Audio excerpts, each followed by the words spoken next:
Iron City built. It's time for the Steel City Nation podcast.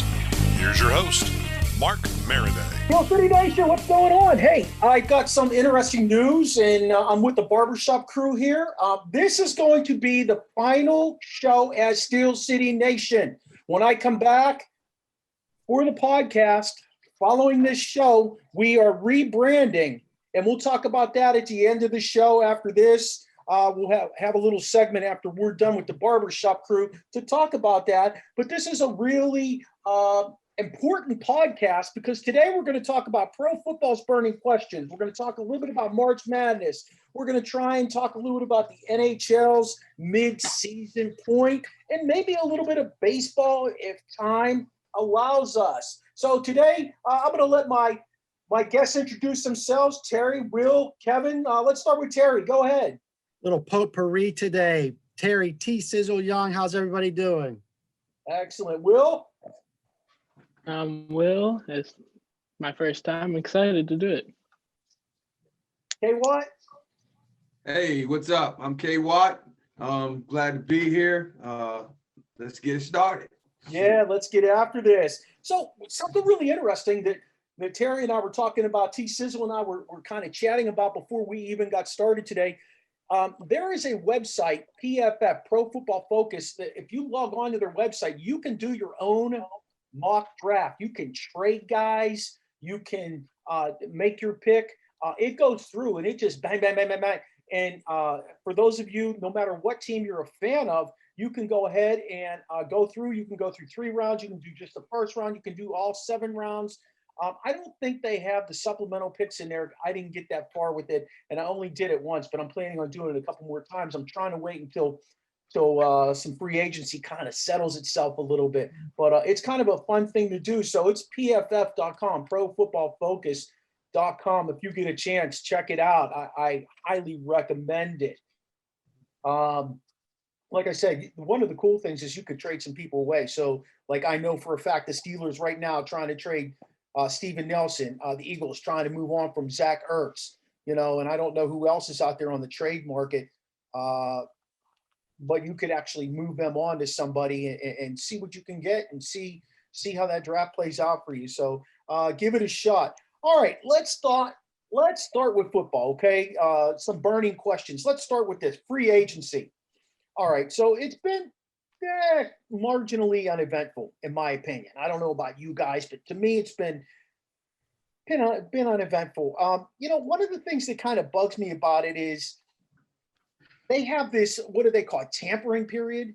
Why have free agency 2 days after you have a tampering period when guys can already be signed? What's your thoughts on that? Let me start with Coach Awatt down there. What's your thought on that? Well, it's like dating. You want to make sure you have the right match before you give up the money. So it's a time where you can check everything out.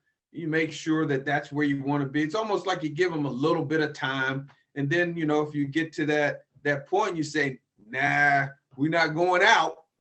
Then you can move on. So it's just a little bit of time, and then also I think allows for you to go back to your past and say, this is what they offered me, Yeah. Well, what do you think about the tampering period? Do you think it's a good thing, or do you think they should just boom straight 4:00 on that Wednesday and get it going? To be honest, I think, like he said, I think it gives teams more time to match offers from other teams because, especially in this free agency, you could see a lot of players didn't know where their market was going to be. So this gave more time for players to kind of figure out where their market was going to stand. Yeah, I get it. I like to think about it like this. You're jockeying for a position. You're trying to get a job. You want to be on an elite team with a good squad and top-notch coaches and so on and so forth. And, we are applying for teaching positions. Instead of going through the system, occasionally we might have hit that back door and sent it directly to the principal. And these guys are doing a little bit of that, but they still have to be channeled through the system.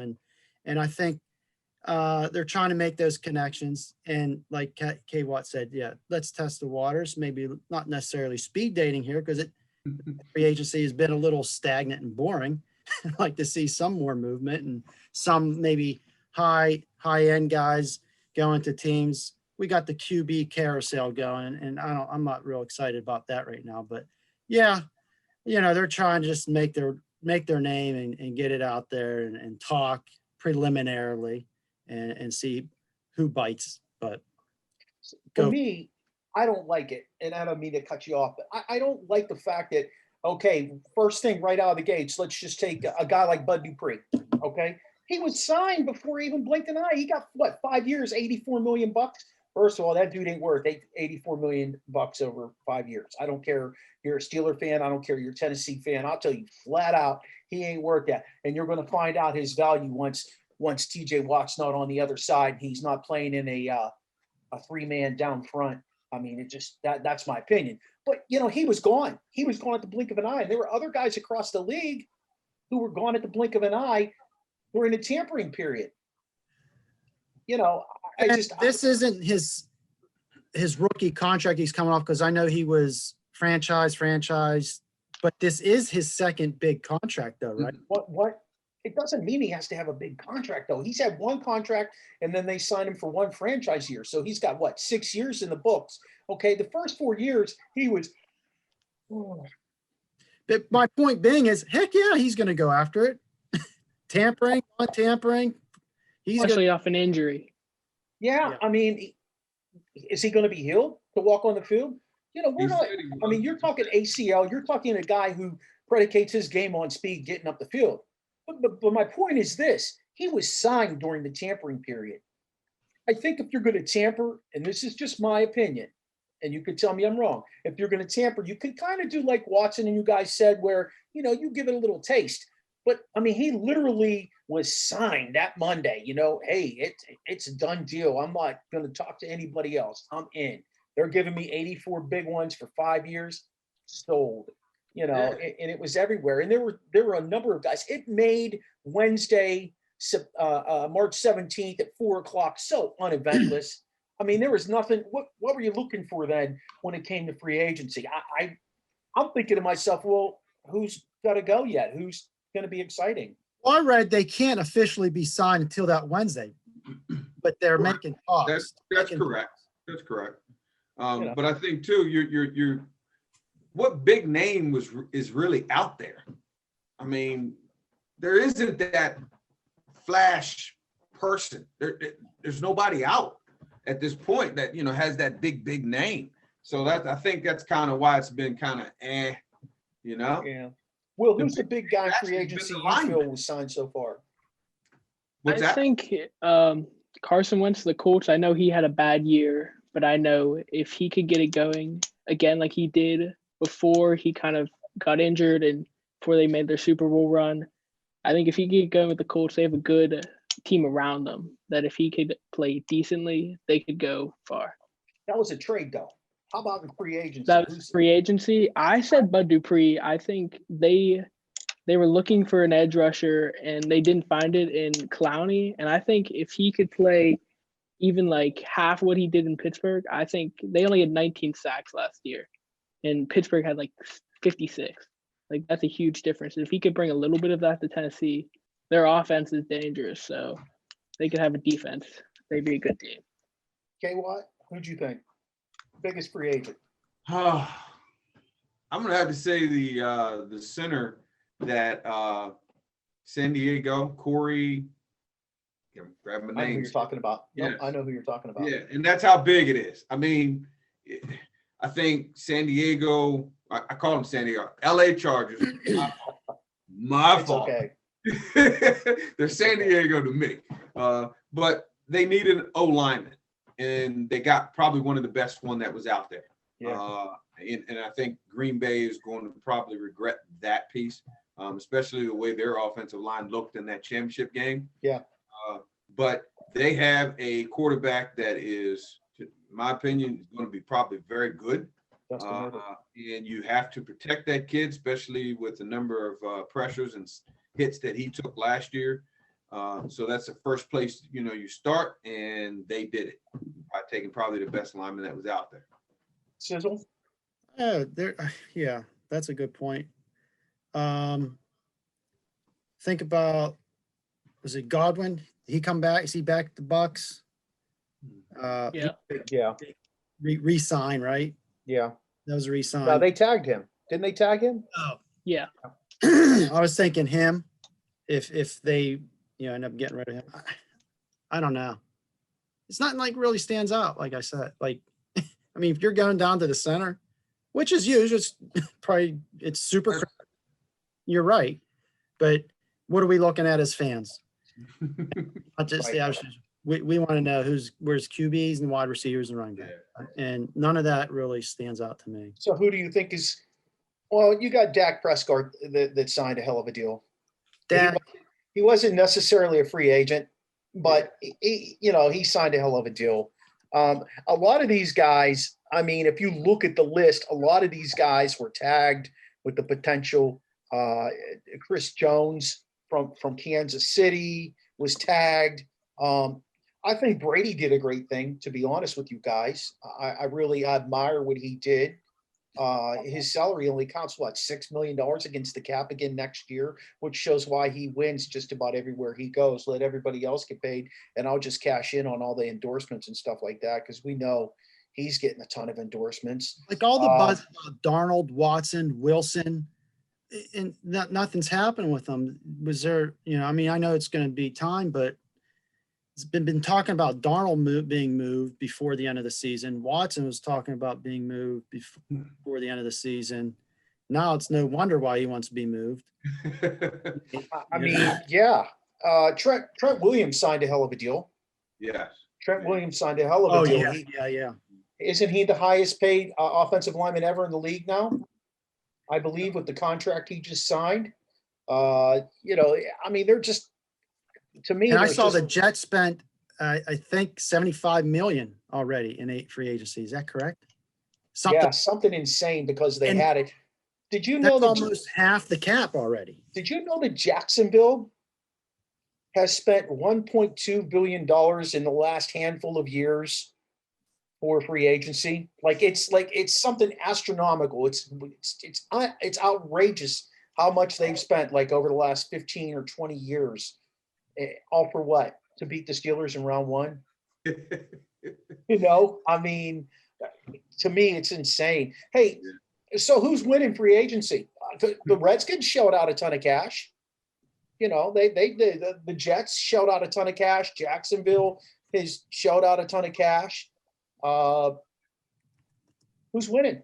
New England Patriots. Yeah. Man, he kind of did what, it's almost like I hate giving New England credit sometimes, but I don't have a choice here. They knew what their deficiencies were. They knew what they wanted, and they went out and got it. They had the money to do it, which usually they're up against it. The cap for them is usually tight, but it was wide open for them, and they knew what they needed to do to win, and they went out and got it. I mean, I can't argue with it. I mean, you signed 2 tight ends. You got a receiver. I mean, you went out and it's killing me to say it. It's killing me. Let me just tell you this too about New England, and I don't know if you guys realize this, know this, or read this, but they have 3 guys that opted out of this past season. Yes, they did. Have 3 guys: Patrick Chung, their top offensive lineman, and the middle linebacker that what the heck's his name? I'm drawing a blank on his name. Pittsburgh tried to sign him, but he went back to New England a couple years ago. I know you're talking about. Yeah.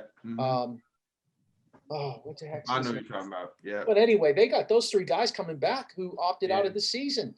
I mean, that's like getting 3 free agents in and of themselves. What I'd like to know about that, when they opt out of that season, do they still get paid? Does that still count against their contract? I didn't go and look that up. That's really interesting to me if that counts towards their contract year. It does not count towards a contract year. It does? It doesn't. It doesn't. So, they're going to give the Bills a push next year. Honestly, though, Cam Newton to me is not the answer for them in New England. I don't know. I was really surprised.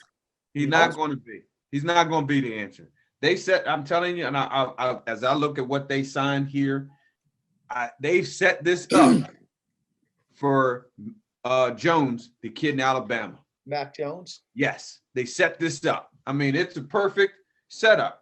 2 tight ends. You got your receiver that can take the middle. I mean, it's set up. He's perfect to run that type of offense. But who's going to run the football for them on a consistent basis? Oh, you can Because find, let's not forget, he had Najee Harris. find a running back. They're dime a dozens. They get paid like that. You can find a running back. Okay. That's whatever. How come Pittsburgh never has one? We usually do. We have drafted poorly in that area. Don't get me started on that one now. Where's the running back they had? Who? Patriots. Well, they had James White, and they White. He's a free they agent. had Sony Michel. Michelle, Yeah, he'll still be there. Yeah, Yeah, he'll be he there. did- he He's did been great. hurt. Yeah. They do it by the hot hand, though. They kind of do it like bullpen by committee. Whoever has the hot hand toting the rock one week will be the follow over the next week, and then they'll start working other guys in. If somebody else gets hot, that'll be the guy the next week. I mean, I love the rotation. I think that I agree with you, Watson. Unfortunately, I agree with you. I think that's going to be an interesting team to watch next year. It really is. Belichick has something to prove to Brady now. Brady went out and proved it to Belichick, and I think he'll come back and feel like he has something to prove. I'm starting to think I'm on the wrong podcast. We're talking too much about the Patriots. Let's move on. Okay, so you want to move on? Let's talk a little Juju Smith-Schuster. All right, let's go there. Why did Juju not get paid like a number one? Why did nobody sign this kid? Because he's got good dance moves or bad dance moves because of TikTok. Go ahead, T-Sizzle. Start us. Well, why didn't he get paid like one? I think he got some offers, but maybe because not the high as much as a number one would have been. He got more than what the Steelers were offering. But why lead the black and gold? He loves it. They love him. They embrace it. He sees that respect. And I just think that they may have said, hey, stick around. Ben, it's gone. We're going to really take care of you after. And he's not after just the money. He sees a lot more in the camaraderie with his teammates, being around the players, and what he does for the city. I think he's an all-around good guy. Why didn't he get that offer? Because his numbers weren't proving to be a number one caliber, but I think, maybe he can get there. And he doesn't care about the money right now. His endorsements got to be going through the roof, Will, what do you think? I think really when Roethlisberger said he was coming back, I feel like Juju's kind of attention shifted, and I feel like he wanted to play with Roethlisberger. They have a pretty good bond, and I feel like he wanted to play with him for his last year and kind of try to bring home another Super Bowl. And I feel like he also didn't want to go to a divisional rival in Baltimore, even though they recruit him pretty hard. So $13 million. They put $13 million on the table. How many years? Signing. Well, I want to say one though. I don't want to say it was multi-year. It's just 1 year. So wouldn't that be a tier one wide receiver? Not when Kenny Golladay got $40 million and $80-some million contract. Kenny Golladay got, who I can't believe he got this kind of money. It just goes to show you the market, right? Okay, what? He got $70, almost $80 million and a $40 million guarantee. Come on, man. It's not. It's not. It's just so. And I think the with the salary cap going down, I think that played a lot into this whole free agency thing. I think it also played a lot into what Juju was offered. Number one, Baltimore could have offered him $100 million. You ain't going there. I think if you are truly a Steeler, I don't think what they ever offer, you ain't going there. Right. Period. You just don't do that. Unless you're Rod Woodson. But that was after he went to the Raiders. Yeah. That was after. So that's After. different. Yeah. He went there. Yeah, he did. And that was a mistake, but he can't help it. But Juju also has something in Pittsburgh too that isn't mentioned. He has a clothing line. that he has in Pittsburgh. And that is making a lot of money. There's nothing on there under $35. Okay. So he's making money with that, because I get texts and tweets and everything. And so that money's there too. I think Juju is actually smarter than what we think Juju is. That was a business decision on both ends, I think, for him. I think after this year, Steelers are going to be number one in salary cap room. Like you said, Terry, I think the Steelers said in the back end of this thing, we're going to take care of you. You just got to give us 1 year to do it, because a lot of money clears up after this year. A couple of things. They will, I'm hearing early projections of $230 million in terms of the cap next year. The Steelers were already going to be $120 million under the cap. Yeah. So even with signing TJ Watt and Minkah Fitzpatrick, which don't be surprised if one of those guys is not inked here coming up soon, because they are only $1.52 million under the cap as of mid-March. Where are we at? Mid to late March. They are only that point in the cap. They've still got to clear up about $5 million to do drafting. And I'm going to tell you something else. There's going to be some really good guys that are cut loose yet to get under the cap for a lot of these teams. And Pittsburgh is going to clear up cash and grab some of those guys. Don't be surprised if they don't plug a center in there. And don't be surprised if they don't decide to grab a running back like you said, K-Watt. I, for one, and I'm getting really sidetracked here, I don't want to see Najee Harris in a Pittsburgh Steelers uniform. He's 23 years old. He's got a lot of miles on himself already.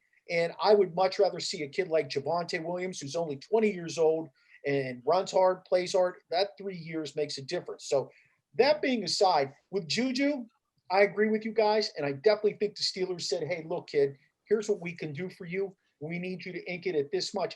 You know, he's only like a $2 million hit on the cap, right? Like, it's just astronomical. Mm-hmm. Same with Cam Sutton. They must have done something with Cam Sutton as well. Now, I'm not exactly sure what they did with Steven Nelson, but I think they sat him down and said, hey, we can rework a deal with you, but it's got to be team friendly. We'll give you money, but it's got to be team friendly the way we put this together. And he was like, no, I want my money. And they said, go shop yourself. See ya. That's not how we do it. You know. Now I wonder, not to get too sidetracked, but I wonder if they went to Hayden also with that same type of thing, because his number next year is kind of high. Oh, it's real high. Yeah. Keep in mind, Hayden is what, 32, 33? Mm-hmm. Yeah. Somewhere in that ballpark. So would you sign him to, let's just say, a 2-year deal under the auspice that if he's around for a couple more years, he may not still be a starter after another couple years, but he can probably give them some valuable defensive back support from that perspective. Maybe he could slide into that safety spot when we get rid of Edmonds, when we move on from Edmonds, like, I don't know. I'm not sure where Pittsburgh's headed with all that, but it's going to be interesting. That division alone is going to be vicious. It really is. And I also think one more comment about Juju in Baltimore, and I know people who listen to the show that are from Baltimore are not going to like what I have to say, but I also think Juju probably knows deep down inside that Lamar is not he's not a passer. He's not a quarterback. He's not a quarterback, okay? He's just not. He does not convince me week in and week out that if he has to throw the ball to win a game that he can do that. He just doesn't. I'm sorry. I'm going to disagree with you on that, because I don't think that really motivates Juju, because he honestly, and I mean, I just feel this, he doesn't care if he gets the ball 10 times a game or 1 time a game. Juju is to play ball, and he just wants to be out there. Man, he just lets all that all roll off of him too, which is what I like about him. He does. And if Lamar has to, he's running for 1,000 yards a game, Juju's fine with that. But I don't think he wants to put on purple and black. It just, It would seem rather odd. Where Mike Hilton had no problem putting on black and orange, did he? But Mike Hilton didn't seem to understand, and I don't want to make this a Steeler podcast, but I want to say this. He didn't understand why people were so upset with him in Pittsburgh when he signed a 3-year, $24 million deal over in Cincinnati. He ran for the money. He counted down the days. I don't know if any of you follow him on Twitter or whatever. He counted down the days almost to the hour the free agency was going to hit. He didn't understand why people were irritated with him. Come on, man. Really? You don't understand why people would be pissed at you about that? Like, but I don't know. Yeah, going in within the division and all that, it gets a little tricky. But I do understand him going to get his money, because he wasn't going to get that in Pittsburgh with Sutton there. Wasn't going to happen. And I think Debo did it. I think he knew that. I mean, and if that was the best offer he was going to get, heck yeah, he was gone. He was gone. Hey, speaking of Pittsburgh media, guys, I know we kind of put it out there a little bit, but I don't know how closely you follow the Pittsburgh media. And I know the media in a lot of cities is really tough, but I feel like they were so hard on Juju, even across the country. I was listening to, what's his name, Tannenbaum, from a former Jets general manager, absolutely sucked as general manager. And he had the nerve to say that, all these offseason moves the Steelers have made is going to cost them in the long run. In fact, he picked the Steelers to come in fourth last year. He does not see the big picture. And then I saw some statistics looking at Ben Roethlisberger. Ben Roethlisberger, honestly, guys, has outplayed many of the guys who have come and gone. For example, Drew Brees, he's won more Super Bowls than him. He's won more Super Bowls than Dan Marino. He's outthrown, guy. I mean, it's incredible how much he has actually done, and to get beat down like that. And then Tannenbaum just jumped on him today. To me, the media today, more than ever, really can sway opinion of a guy. I know I just heard it over and over and over again about Juju. Mark Madden out of Pittsburgh is just complete garbage, in my opinion. He's gone after Juju since day one, and it's been ridiculous to listen to him talk about Juju. To me, he sounds like he has a little bit of a I'm not exactly sure a good word to use right here, but he really should refrain from getting on that kid, because he has done nothing wrong. Opinions on the media. I wonder how much social media influences the media and vice versa. You think about it now, so many people have a voice and an opinion, and it's noted. And it's good to see that the players have that, thick skin. And like you said earlier, Juju just lets that run right off, or roll right off his shoulders, and he doesn't pay any mind to it, I hope, because that's not right if they're talking like that about him. But yeah, I could definitely see how it could impact somebody mentally and emotionally, and just to do that without knowing the facts. Like, we're in here talking like this is what we would like to see teams do, but we don't know their MO. We don't know behind the scenes type stuff. And these guys getting on the radio doing the same thing in the media and writing articles, how much do they really know? There's a lot more behind it than they really do. And so I would hope that they would hold back on some of those comments that aren't politically and socially correct.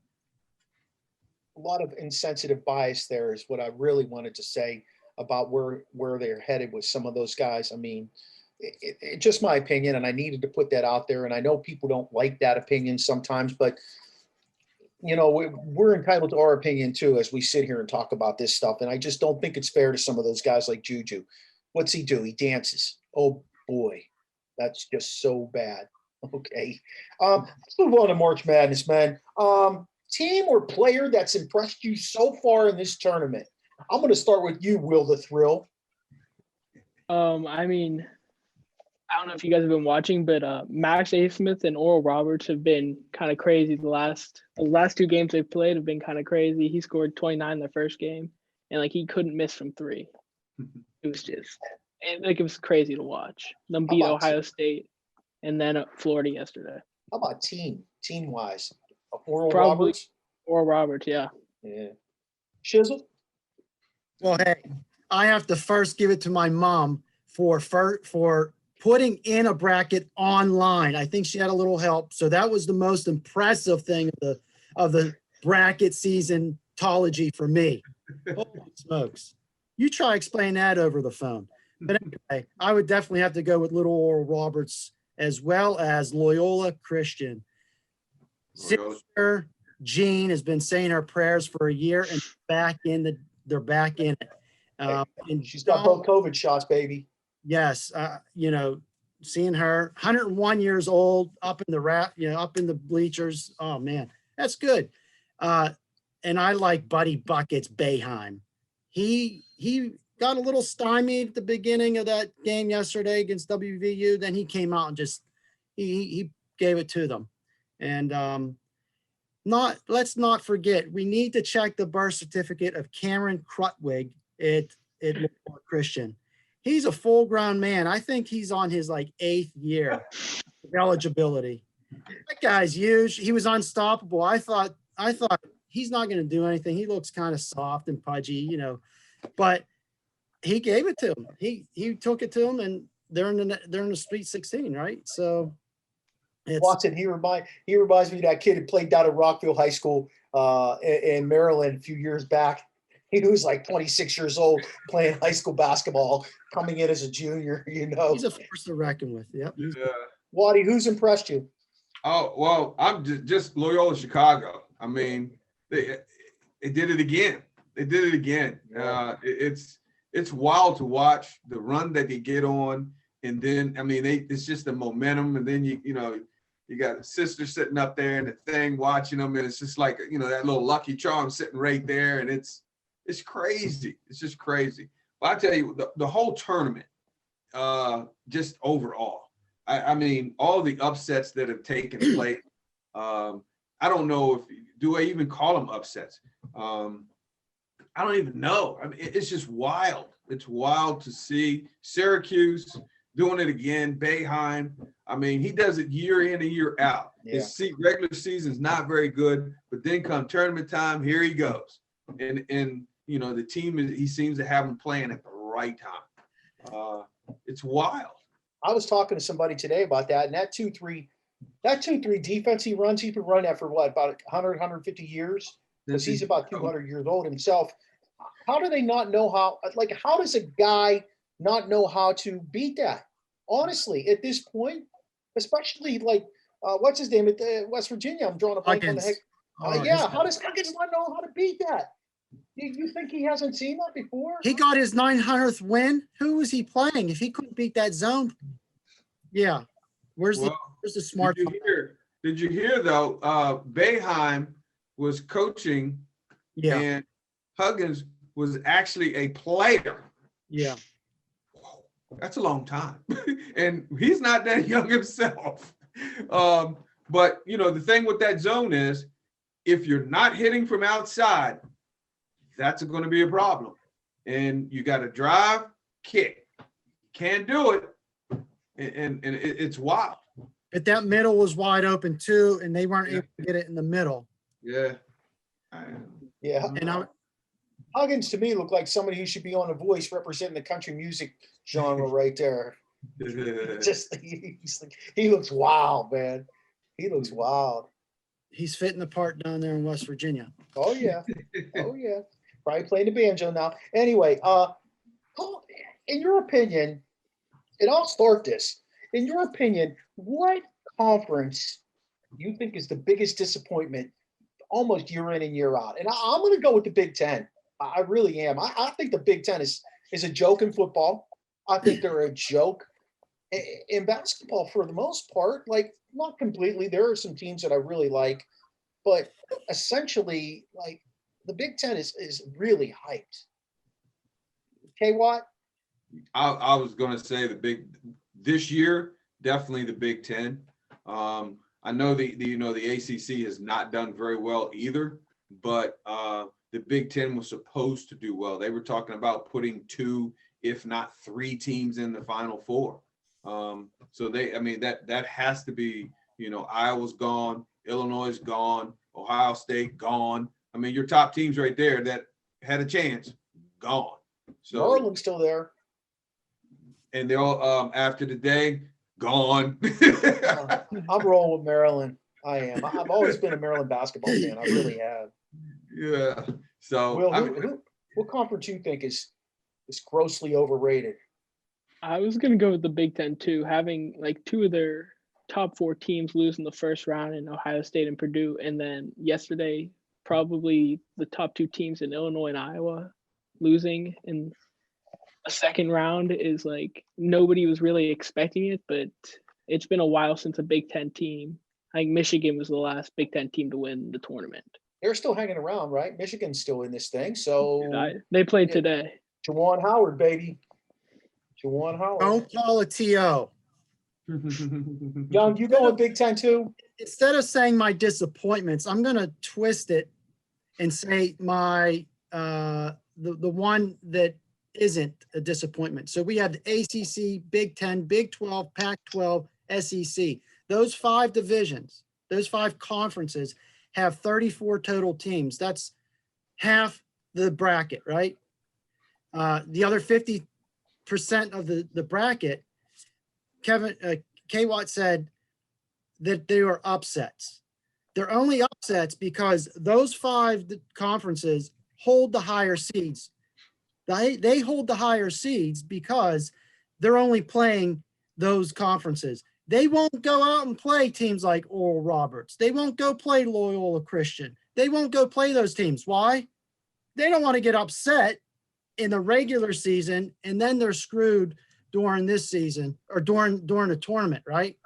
So that's the comment on the upsets. But the Pac-12 5-0. I just heard Mike DeCourcy say the same thing you said, and I don't know if you read something or whatever. Michael DeCourcy, who I had on the show back in December before college basketball started. I was listening to him the other day talk, and he said the exact same thing. Those teams refuse to go out and play some of these teams because they don't want to tip their hand early that they might be, not invincible going into the season and the tournament.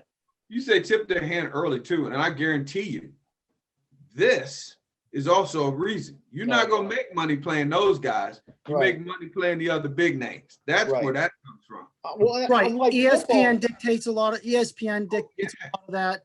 Mm-hmm. You know, how are they going to get money if Duke's playing or not Creighton, but someone. Hey, who Duke play this year in the tournament first round? That's what I thought. That's exactly who I thought they played. They're exactly where they should be. And so there's that. Games you're looking forward to coming up.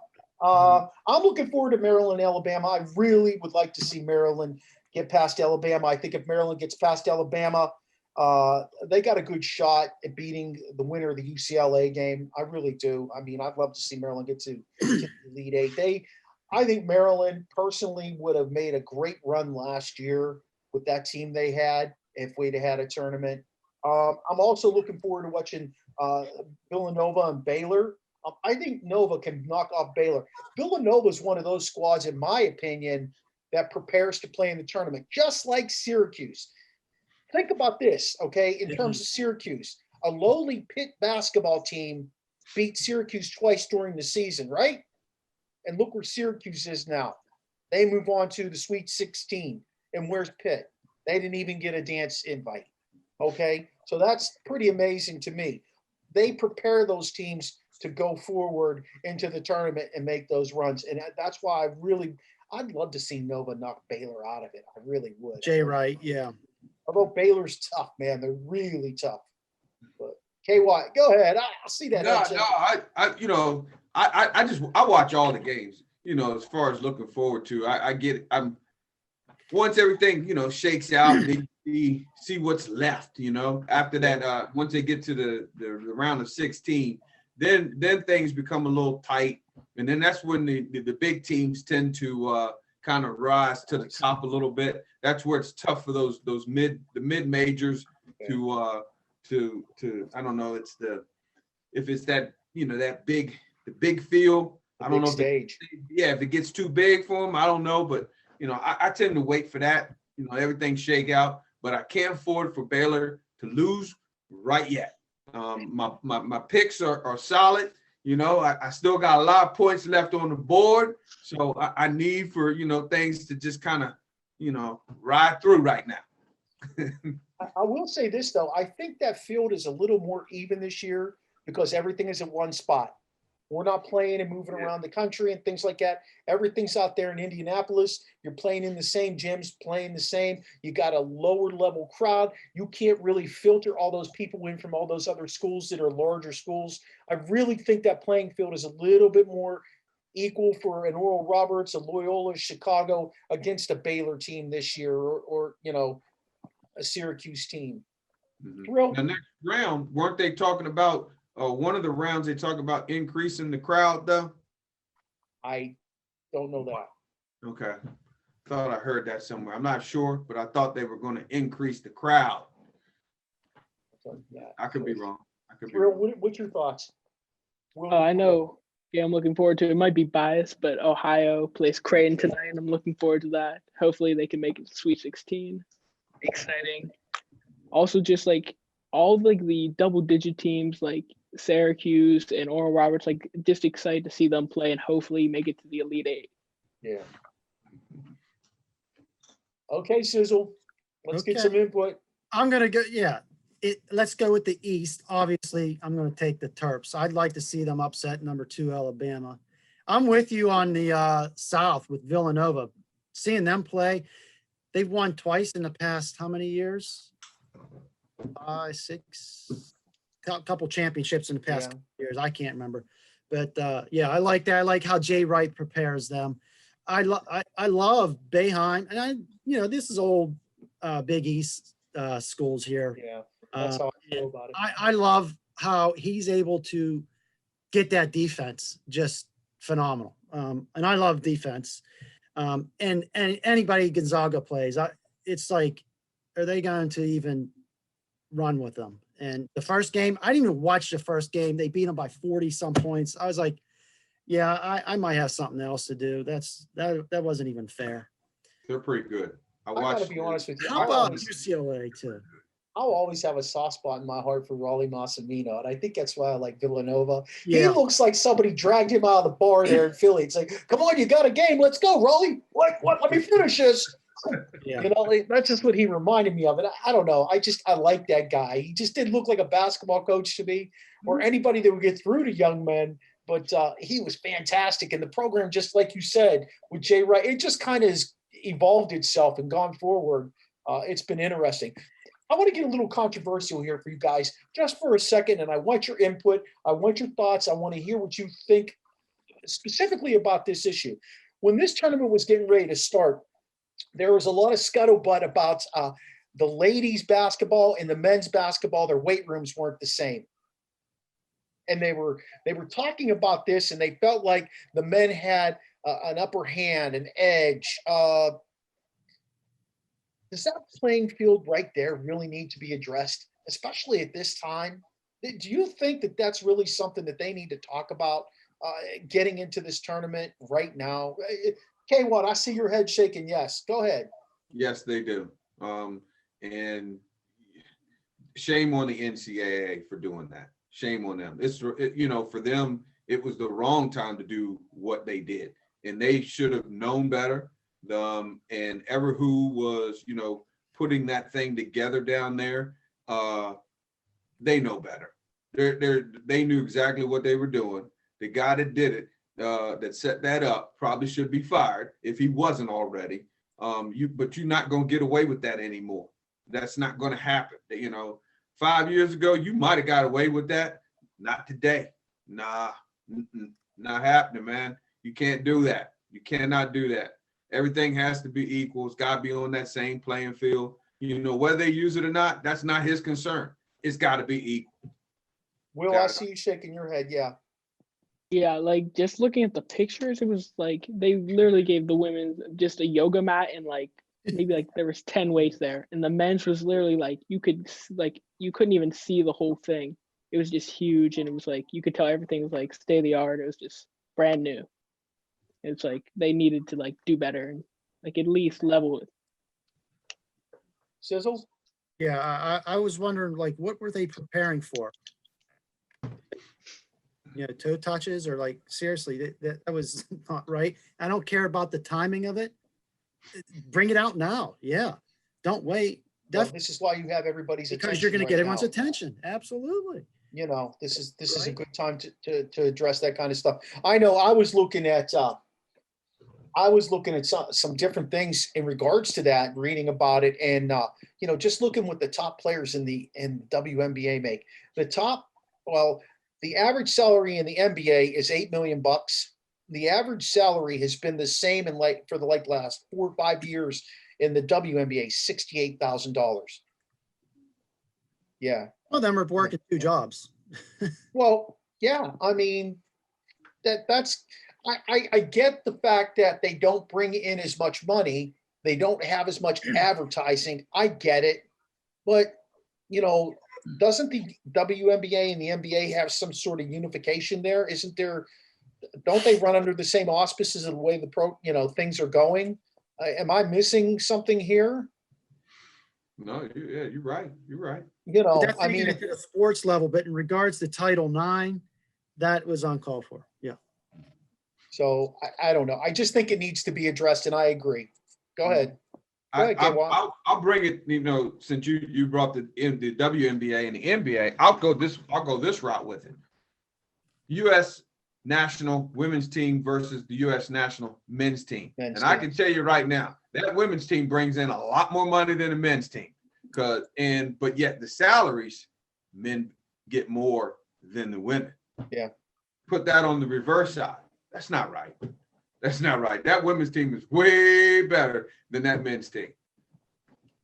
Yeah, I agree.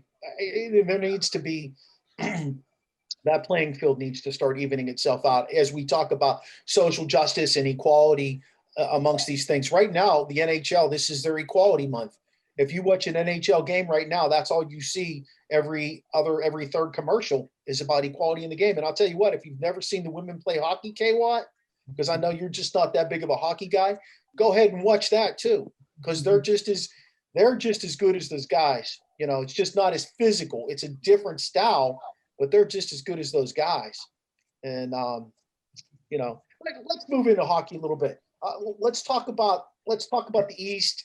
Let's talk about what's going on with the Caps and that kind of that cluster in the East right now. We got the Caps. You got the Islanders, who have just lost Anders Lee for the season. You got Pittsburgh, who's got about 6 guys that are on the injured reserve now or hurt that's impacting them. And then you got Boston, who was playing like a house of fire to start the season, and now they're there. And then you got Philly, who just kind of got waxed last week, 9-0. What do you think of the East? Let me start with Sizzle. I know you're a hockey guy. The East, well, I love the format. It's like I heard it's almost like the bracket here. they're playing every other day, and with a shortened season too. Was it 56 games? Yeah. And it's intense, and they're just beating up on each other. Yeah. Like watching Rocky 1, 2, 3, 4, 5, all the way up to however many there are. Yeah. In a week. They're just beating the crap out of each other. They're getting to know each other inside and out, weaknesses and strengths, and how to plan off it. It's a chess move. And I'm like, oh, they lost this game. But then the next game, they come back and they counter that punch. And it's really exciting. The Caps and the Islanders are tied right now, 44 points. So they're holding both of those. I think those two will compete in the East. The Pens are in there, but they just keep getting guys hurt. Yeah. And can't stay healthy. And that's huge going down the line here. Like you said, Boston is like just barely hanging above the playoff wire there. But overall in the East, you still have the Rangers, and you have Buffalo there too. Those guys, but Tampa Bay is just their plus minus is just ridiculous. 42. Yeah. I think that's the highest in the league. Yeah. The whole league plus 42. That means they have 42 more goals than their opponents. What do you think of that division though? What do you think of that division? I mean, with Lightning, I know they lost Kucherov for the season, so I thought it was going to open the door for other teams. But with Stamkos coming kind of back to like where he was before his injury, I really don't see another team really sneaking in there, but it Right. could happen. But I like the Lightning probably to win that division again. Are they the team that's going to? Are they the team that could repeat? Do you think they could go back to back, or do you think things are going to catch up with them inevitably? I mean, I think they could definitely have back to back. They brought back most of the players from last year. I mean, Vegas is looking good, especially. I don't know if it's gonna catch up to them either, especially with Fleury's playing hot right now, and I don't know if he's gonna He's cooled at off. some point. Yeah, he's cooled off a little bit, Yeah. but and I don't know if they're gonna get their other goaltender back. I heard he might be back soon. Lerner? Yeah, I have him in a fantasy league, and he's killing me. Okay, what hard is it in professional sports? And we'll stay along the lines of hockey, but just from your perspective, how hard is it to repeat? Very hard. I mean, you guys all mentioned it. It's the injury piece. You don't know when you're going to get that main injury that, oh man, it can derail the whole thing. And it's, to make that run, it's all about staying healthy. And then when when you're healthy and you have everybody, then you never lose that continuity. Then that's when you can roll right through. But that's the key is staying healthy. Can you do it? One of the big things in hockey is the trade deadline. It's coming up in April. I think whoever maybe doesn't necessarily make some integral moves this year, but who makes some solid third and fourth line depth moves, because in hockey, you got to roll four lines to get someplace. I think who makes some solid depth moves and has some guys that have had, like, one of the reasons I think people like Pittsburgh who've been injured. Let me think who else has had some injuries. I'm thinking out west, who's been dealing with some injuries. Toronto, Edmonton. Toronto's had some injuries. I'm thinking some of these teams who've had the depth players and they make some moves. They have all this experience with depth players. They get some other guys in that are fresh.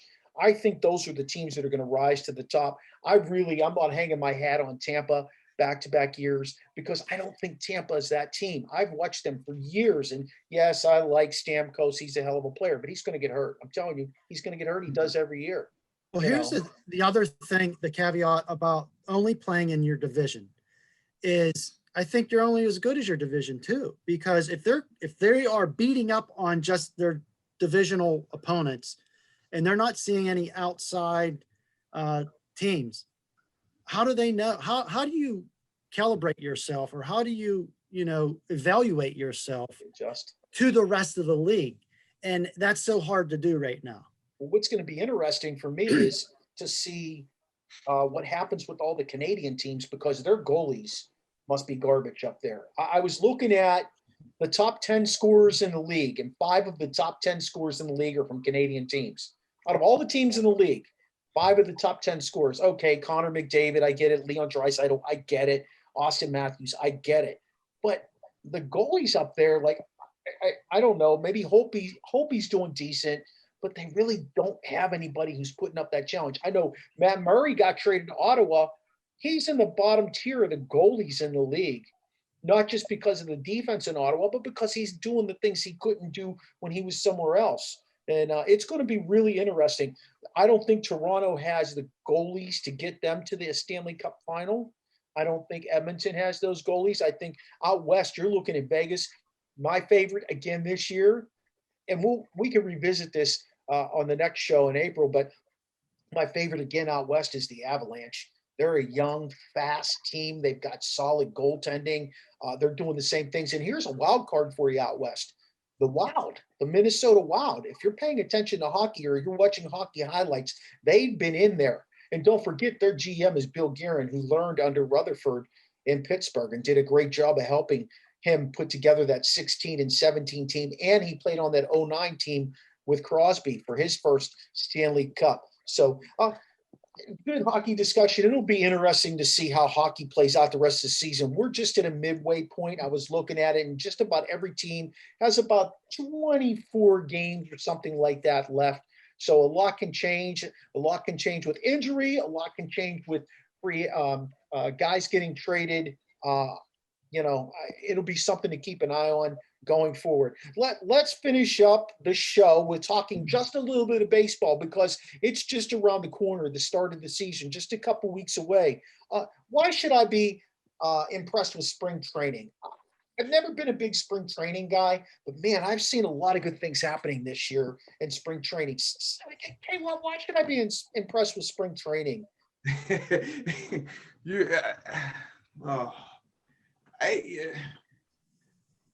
I get stuck with spring training. I've actually been down to some of the spring training a few years. I've actually gone. Yeah. And a lot of times, I don't know. You don't really see the players that are going to be playing. So sometimes that you get a false idea of what's actually going to happen. Yeah.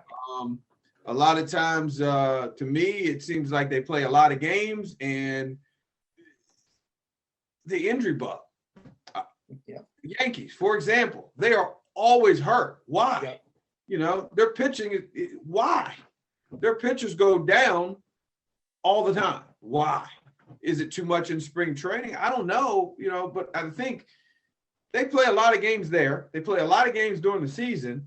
To me, I think baseball sometimes it's just too many games. Yeah. Shorten it up. And I think it'll bring people back. I really do.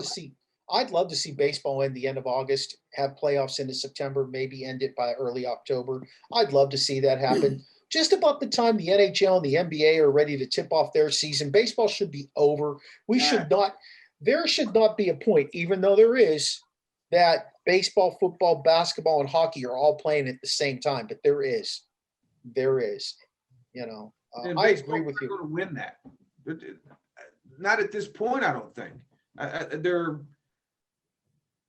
They don't have, like, who's the, like, when you say the star power, everything is top heavy. Yeah. The team, it's all top heavy. There's no, so it's Well, let me jump right into that then. Should there be a salary cap in baseball? Should there be a salary cap in baseball? I've known you since you were a baby guy. You've been a Pirate fan, a diehard. You were a diehard when they were losing boatloads of games. Does it break your heart that there's no salary cap for a team like the Pittsburgh Pirates, the Minnesota Twins, the Florida Marlins, the Miami Marlins? I'm sorry, a team like that, the Texas Rangers. I think there should be definitely a salary cap, but I also think there should be like a spending floor where like you have to spend like this amount of money, because like the Pirates, they're not going to spend that money if they don't have to. Like if they're forcing teams to spend like a minimum amount of money, it will help like at least increase it. But there also should be a salary cap, because like as you see in the NFL, you can't bring back every guy. In the MLB, you can bring back any guy you want. Yeah. So I think that would help at least even the game out a little bit. So what happens if there's a spending floor to a team like Pittsburgh? Do they still hit rock bottom all the time, or do they have to become competitive? A spending floor, they have to spend, and I don't know if I think they've already hit rock bottom. They've already hit rock bottom, haven't they? They haven't won. The last year was just terrible, and they've lost all these guys this year already. And going back to the other question, which excites me about spring training, other than nothing, is maybe hearing every once in a while Cabrine's name, and what's his last name? Young? No. Hayes, Cabrine Hayes. These new guys coming up and like re-energizing the club. Well, you know what? if the Pirates are $36 million is their payroll, and then you have the Dodgers at $215 million, how am I getting excited? I can't. And so there has to be something, because 34 million versus 215 million, they've hit rock bottom. They need to spend, they need to win, they need to get people in the stands, and nothing's going to happen until Nutting does something. And that's the thing too. When you say get people in the stands, now I'll say, I'll use Pittsburgh as a great example. I haven't seen any more loyal fans in my entire life. And if you're winning, they're there. And I don't understand why you wouldn't want to put a team out there that could represent the city, because you know they will be there. But if you don't put anything out, you just take a beating over the media. They're just going to kill you and crush you the whole time asking for it, but yet the guy won't do it. I don't understand that whole thing. But I know if you put a team out there, the people will show up. But I can't say that for the rest of baseball, but I know in Pittsburgh, they'll show up. There's no doubt. I don't understand. It happens across the board, all those cities. You know, Like, I don't know what they have to spend and what they do. I know what they do spend, but I don't know what they have to spend. And another thing I read, I was like, be quiet, because I've been dealing with this for a long time now, since Sid freaking Bream. All right. So Tampa won last year and their payroll's under 50 million. That's one in a million years, right? So yeah, they can make it happen, but we're just not getting we got the young guys, we raise them up, and then they go to other teams and knock it out of the park. That's because your guy doesn't want to pay them the money. So, Look at what he just did with 26-year-old Josh Bell. Now, I'm okay with them moving on from Josh Bell. I'm okay with them moving on from J-Mo Tyon, who I really liked in Pittsburgh. Okay, I get that. And there are other teams. Trevor Bauer moved on from Cleveland. Trevor Bauer got a payday, you guys, of $40 million. He's making more than 5 different teams' entire payrolls in Major League Baseball. And he just got signed just before the spring training, or right slightly into spring training. That's insane to me. Yeah. Like, it's crazy to me to read that. It really is. It's crazy to me to see how much a guy like, and I love Mike Trout, and he's the face of baseball in my opinion, but him and Bryce Harper, these guys are making enough money that not their kids or their grandkids or their grandkids' grandkids or their great-grandkids, these guys are set up for an eternity. They're building a legacy, but your last podcast, great person, mentioned those guys are okay. They've earned that, they make that, but it's the middle tier and below who are getting these crazy Mike Hilton type contracts that is digging into what other guys should be earning, and that's what's making it imbalanced. Money drives all those sports, though. Think about, have you seen the numbers that are being thrown around for the new TV contracts for the NFL next year? It's astronomical. I mean, Amazon Prime bought Thursday Night Football. They're going to show Thursday Night Football on Amazon Prime, and if you don't have Amazon Prime and your team is playing, you don't watch your team. You don't watch your team. And guess what? DirecTV, their contract's up next year with the ticket. It's up, getting it back. It's up this year, I think, isn't it? Is it this year, this season coming up? This year. I think, yeah. Yeah. So they're not getting it back. And you know who's going to get it? It's going to be Amazon, because he's got the money. Yeah. He's got the money. He'll put the product on the market, just like Yahoo's covering games and all those guys. All this stuff. Baseball just goes about it the wrong way. I mean, you want to talk about money. A few years back, baseball had, they sold off what was called at bat, Major League Baseball at bat. They owned it and they sold it off. I can't remember exactly who they sold it to, but each owner made $50 million off of that deal. And they went to Bob Nutting of the Pirates, and they said, "Hey, Bob," they were interviewing him at their Pirate Fest. And they said, "Bob, what are you going to do with that $50 million that you got from Major League Baseball from selling off that bat?" And he said, "Oh, I don't know. We didn't even talk about that yet." Really? Really? Like, are you going to put it in the organization? What? Come on, man. I get $50 from my wife every 2 weeks. I talk about what I'm going to do with that. 50 million? He doesn't know. It just baffles me that baseball is in this position. Think about this too.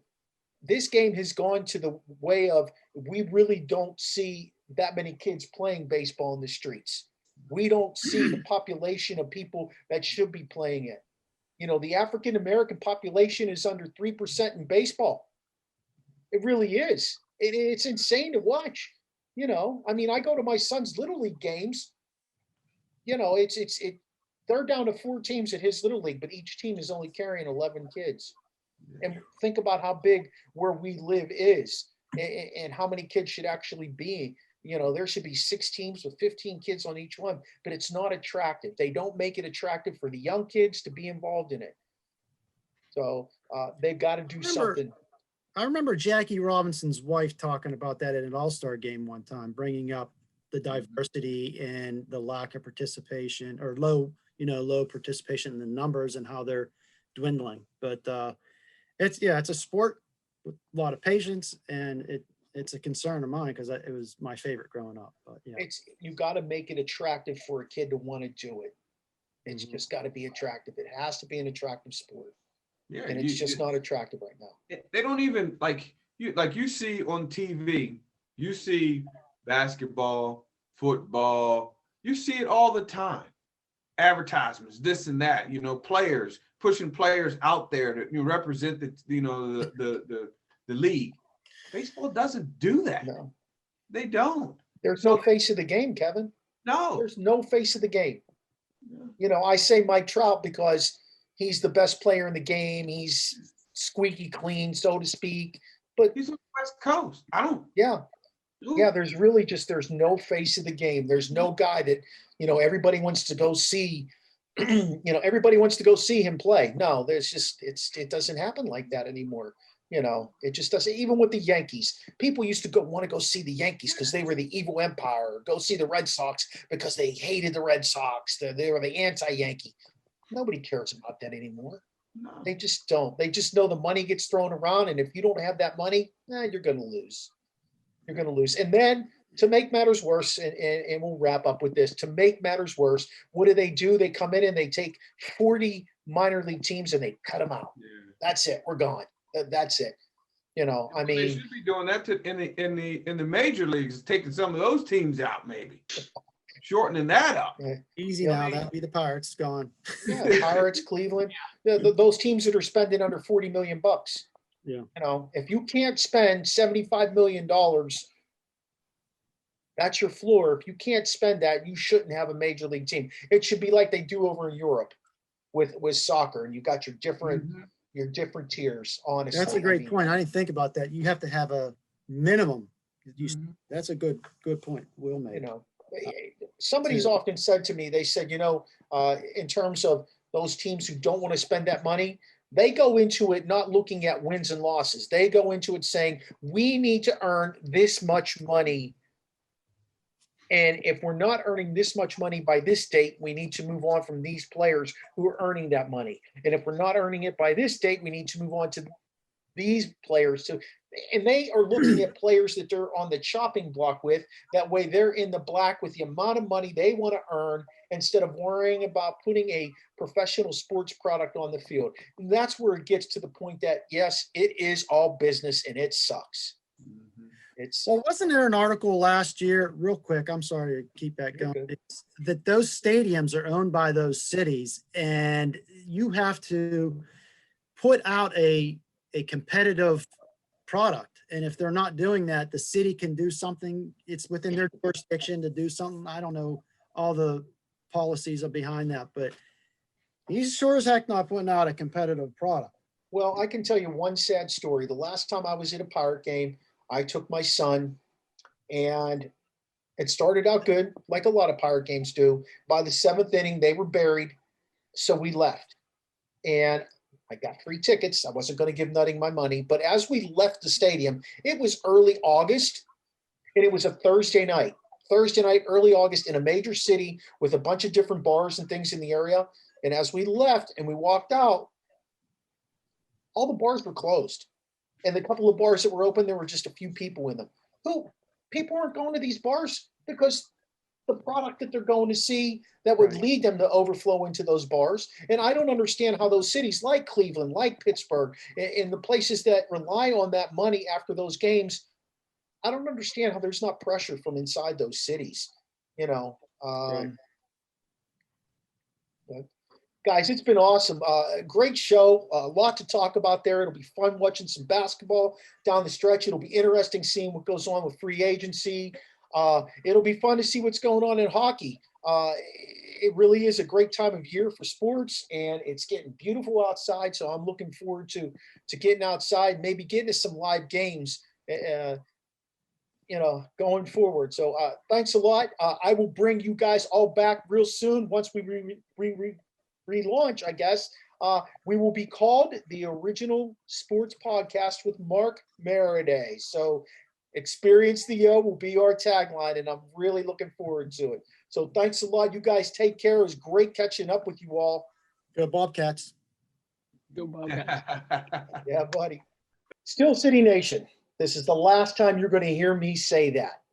I'm doing a small segment here about my rebranding, and I decided to bring my lovely wife, Terri Maradei, on with me to actually share her thoughts and to talk to me about why I decided to go this route and rebrand this show, because the show has been really a great thing, a wonderful podcast to this point. So, Terri, how are you this evening?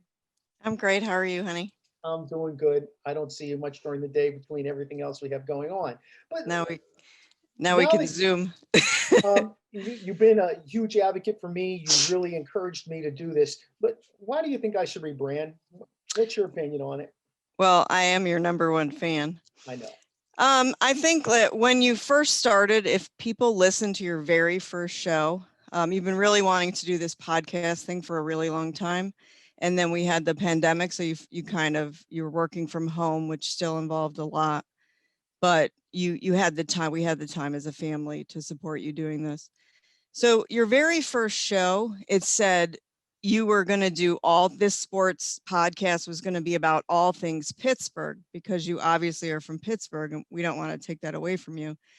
But then we would kind of promote the podcast with friends and some different people, and they'd be like, oh, I don't watch Pittsburgh sports. I watch, Maryland sports or West Virginia sports or whoever. So we always have to explain to them, well, it's not just Pittsburgh. So you originally wanted, excuse me, to talk about, just Pittsburgh, but within a month or so, you were interviewing people, you created a YouTube channel, the thing is exploding and growing. So we wanted to get away from the Steel City Nation name. There's absolutely nothing wrong with that, but for your podcast, it really is about a lot of sports. So I think that's why that you should change the name, but continue your good work. I appreciate that. So I'm going to ask you a few questions for your audience. So what do you think your listening audience is going to think about your rebrand? I think it will, I think in general, people will be more apt to listen to more shows. I think sometimes people don't want to hear when I do a Barbershop Crew show that I'm going to talk specifically about Pittsburgh sports. They don't want to hear that. I think more people will be more apt to listen to that Barbershop show. The recent one, the one that's attached to this, the one just a little bit before we air this, it is essentially talking about a lot of different things about the NFL. It's talking about the NHL. It's talking about Major League Baseball. Yes, there is mention of Pittsburgh sports in there, but in general, it is a all-encompassing thing. And that's what I really want them to understand. When I go out and interview guests, I interview guys like Leon Searcy from the Jacksonville Jaguars, Amber Theo Harris, who was on the NFL Network, Shawn Springs, who played for the Seattle Seahawks, the Washington Redskins, the New England Patriots, Ike Taylor, who was a Steeler, and Chris Samuels, who played for the Washington Redskins. Those guys are not specifically tied into Pittsburgh sports, but rather in sports in general. And I want people to think, hey, this is about sports. This isn't just about Pittsburgh sports. Great. Do we even say what the new name was yet? I think I did.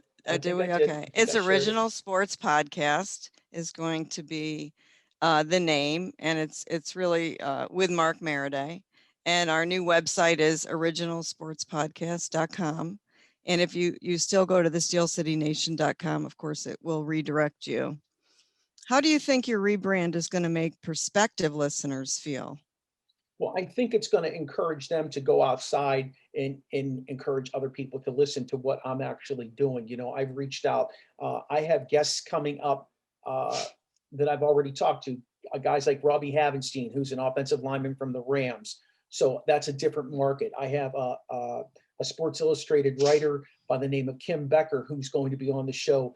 We talked about the Denver Broncos, we talked about the LA Raiders, and we talked about the USC Trojans, who she covers. I'm going to have Matt Barnaby on, former professional hockey player who played for like 6 or 7 different teams. I've got ESPN or 101 ESPN out of St. Louis, a guy by the name of Randy Carricker coming on. That's going to reach out to different markets, and it's hopefully people who do listen to this now have friends in different places, and they'll be able to share it with them, and it'll grow like that. Great. What are 3 key goals to capture the essence of this rebrand? Well, one of the things I want to make sure I do is make it multi-sport, maybe tie in other things that are going on that impact that sport. I had, the AUDL, Mark Mendelovitz. He talked about, what goes on in ultimate disc football. Essentially I knew it as Frisbee football, but it's ultimate disc. And we had a ton of people who wanted to learn about it, and we had a lot of people listen to it. So multi-sports, a variety of guests, like I said, reaching across the country, maybe even reaching around the world. You never know who I might be able to get in touch with in another country that might be willing to come on and talk about their sport in that other country. And then obviously I want my interviews to be captivating. I think it's really important that people get sucked into the interview right away, not just by the name, that they have something that they're going to latch onto right away when they hear that interview. So those are 3 important ingredients that I think make the show go. Good. So the new name is going to be Original Sports Podcast with Mark Maradei. When will this relaunch take place? The relaunch, right now, I have it set to relaunch in about mid-April. We're in the process of changing over all the social media stuff. We're going to drop a contest with this relaunch. As soon as we have all the new social media stuff up, I will start putting out information about the contest. So I don't want to share anything too early with anybody. That way it's kind of, we do it the right way. But we're looking at mid-April. I want to make sure I do it before the NFL draft, because I have a guest coming on by the name of Vinny Iyer, who is a sporting news executive editor who covers the NFL. He does fantasy football. He does a podcast. Heck, this guy's a 3-time Jeopardy winner, so he's going to be really fun to talk to. Wow, that's cool. So what all's involved in this relaunch? Okay, so like I said, the relaunch, we've redone the webpage. Okay. Okay, we've redone the webpage. We pulled the store off of the webpage because we just didn't find there was enough interest in our merchandise, and that's perfectly fine. Would you like to show them the new logo that will be on Sure. Spotify and everything? Sure. I have a shirt. It says Original Sports Podcast, and at the bottom it says with Mark Maradei. This one has his face on it as a caricature. But the other logo, this is one Mark doesn't want to wear his own face on his shirt, but I should certainly do. So the other one is behind you. It's Original Sports Podcast. Yeah, it doesn't have the circle around it, but oh, it's on your shirt. Yeah, it's right here. Tip your shirt up. Gotcha. Yep, So that's the new logo. One of the things I really like is our tagline, Experience the O, because we're an original sports podcast. We're going to bring original guests with original takes on things. So I really like that part about it. That's our new tagline. Like I said, our social media will be completely changed over. When you watch our YouTube video, we're going to do some different things, a different open, a different close. We're going to have some different segments in there along with our guest interviews. So that, those are some of the things that I'm looking at doing and changing and creating new now that we're rebranding it. So who does your team encompass? Who's helping you with all this? And so our team, we've actually added a social media specialist. So our team's now Matt Noble, who does a voice intro. Matt was one of our guests as well. He's the voice of the University of Maryland football, the voice of the University of Maryland baseball, women's basketball. Ryan Benton and Preston Harper have done our music. So we have a new intro and a new outro.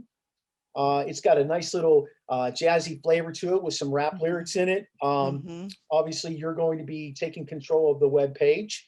Shawn Antkowiak will continue to do our audio engineering. Angela Antkowiak will continue to do our video engineering. William Franciscus is going to be our social media specialist. He's part of the Awesome. Barbershop Crew. He's a younger kid. He's going to college right now at Ohio University. He's going to major in communications. He wants to get into the communications field, sports communications. And then our Barbershop Crew will continue with Terri Young and Kevin Watson. So that's our new team. Great. Well, I'm looking forward to the relaunch here. And you know that you have my and the rest of the family's full support. Yeah, it's been a lot of fun. I appreciate you coming on here and doing this with me, since you've been such a huge supporter and helping me do all this. I look forward to doing other podcasts with you. I know you enjoy. Yeah, I'm the sports person, as we all know. So make sure you're listening in mid-April for the Original Sports Podcast. I will be doing exactly what I do now. I'll be sending it out on social. It'll be going out on social media.